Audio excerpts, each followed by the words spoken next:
नाशिकच्या शिवाजीनगर परिसरामध्ये पिठाच्या गिरणीमध्ये दळण दळताना एका व्यक्तीचा हात अचानक मशीनमध्ये अडकल्यानं एकच खळबळ उडाली. सोमनाथ तुकाराम दहाले असे या दुर्घटनेत जखमी झालेल्या व्यक्तीचं नाव असून दळण दळत असतानाच दहाले यांचा हात मशीनमध्ये अडकल्यानं परिसरातील नागरिकांची धावपळ उडाली. नागरिकांनी प्रसंगावधान राखत तातडीनं सातपूर अग्निशामक केंद्राला माहिती दिली.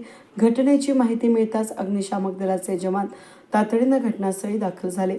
मशीनमध्ये अडकलेला हात बाहेर काढणं हे जवानांसमोर मोठं आव्हान होतं. मात्र जवानांनी परिस्थितीचं गांभीर्य ओळखून ग्राइंडर मशीन आणि कटवणीच्या सहाय्यानं शर्थीचे प्रयत्न सुरू केले. अखेर अथक प्रयत्नांनंतर यश आलं.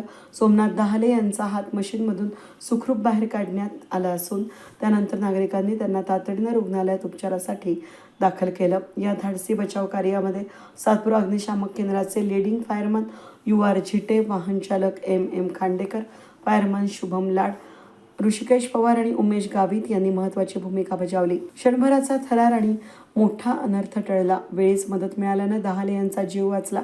संकटाच्या क्षणी धावून जात अग्निशामक दलानं केलेल्या या तत्पर बचाव कार्याचं परिसरातून कौतुक होत आहे. वेद न्यूजसाठी प्रतिनिधी कमलाकर तिवडे, सातपूर.